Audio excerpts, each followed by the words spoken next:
Hello बच्चों, आइए आज हम लोग डुअल नेचर ऑफ मैटर का एक न्यूमेरिकल्स देखते हैं। ये न्यूमेरिकल्स है कि a proton and neutron are accelerated through the same accelerating potential, which one of the two has greater value of de Broglie wavelength associated with it and less momentum explained. अब यहां पे बात आ रही है, देखिए कि वर्क एनर्जी थ्योरम में अगर हम लोग बात करते हैं कि जो पार्टिकल्स है, अगर इस किसी भी पार्टिकल्स का ये half mv square kinetic energy जो है that is equivalent to potential, sorry that is equivalent to work done. Work done equal to हो जाएगा q into v, where q is charge and v is potential, accelerating potential. और अगर हम लोग इसको solve कर दे तो ये v स्क्वायर इक्वल टू हो जाएगा 2qv। ध्यान दीजिएगा, वेलोसिटी को स्मॉल v से ले रहे हैं, पोटेंशियल को कैपिटल V से हम लोग ले रहे हैं, बाई m। और v इक्वल टू हो जाएगा under root 2qv by m। अब अगर हम लोग यहां पे निकालते हैं मोमेंटम p, तो p equal to m into v, ये हो जाएगा m into root under 2qv by m। m से ये कट जाएगा, ये आ जाएगा रूट अंडर 2qvm, ये हमारा आ जाएगा मोमेंटम। और डी ब्रोगली वेवलेंथ हमारा पहले बोलता है ना, डी ब्रोगली वेवलेंथ, तो डी ब्रोगली वेवलेंथ का फॉर्मूला हो गया h बाई पी, जहां h क्या है, Planck constant, h Planck constant है। अब हम लोग इसको अगर सॉल्व करते हैं, यहां पर हम वैल्यू पुट कर देते हैं, तो that is h by root under 2qvm। अब वेवलेंथ हम दोनों का ले रहे हैं एसोसिएटेड विथ इट, इसका मतलब है प्रोटॉन का वेवलेंथ और न्यूट्रॉन का वेवलेंथ। तो wavelength of proton divided by wavelength of neutron, sorry neutron,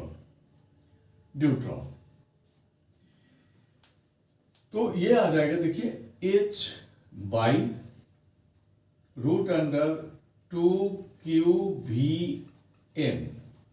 Q किसका, प्रोटॉन का, मास किसका, प्रोटॉन का, divided by h by root under 2qvm। Charge किसका, न्यूट्रॉन का, मास किसका, न्यूट्रॉन का। और इसको अगर हम लोग सॉल्व कर दें तो h और h कैंसिल हो जाएगा, ये ऊपर चला जाएगा, तो हो जाएगा root under 2qdvmd divided by root under 2qpvmp। इतना आ गया।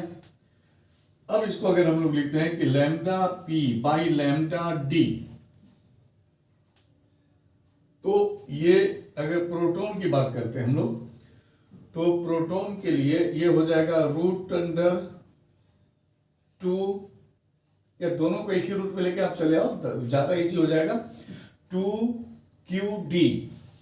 qd का मतलब हो गया न्यूट्रॉन, न्यूट्रॉन का चार्ज जो होता है ये हो गया 2, ठीक है, और पोटेंशियल तो भी ही था, और मास न्यूट्रॉन, मास हो गया 1 divided by 2 into proton, proton का चार्ज हो गया 1, पोटेंशियल वही था, मास 1। तो ये 2 से 2 कट जाएगा, v से v कट जाएगा, ये हो जाएगा रूट 2 बाई 1। इसका मतलब है कि lambda p equal to root 2 into lambda d, यानी कि ड्यूटेरियम के वेवलेंथ में रूट 2 से मल्टीप्लाई करेंगे, then we get lambda of proton. Therefore लिख देंगे हम लोग कि wavelength of proton is greater than the wavelength of neutron. Wavelength of proton, इसका मतलब हो गया ना कि wavelength of proton is greater than wavelength of neutron. अब एक छोटा सा इसमें और सवाल है कि which one has less momentum. तो मोमेंटम की अगर हम लोग बात करते हैं तो मोमेंटम के लिए लैम्डा जो होता है ये होता है h बाई पी, और p जो हो गया ये हो गया h बाई लैम्डा, यानी कि p इनवर्सली प्रोपोर्शनल हो गया लैम्डा का। तो जिसका लैम्डा ज्यादा है उसका मोमेंटम कम है, तो लेस मोमेंटम किसका हो जाएगा? देखिए लैम्डा ज्यादा है प्रोटॉन का, देयरफॉर लिख देंगे कि प्रोटॉन हैज लेस मोमेंटम, यानी कि p proton is less than p neutron, is less than p neutron. Thank you.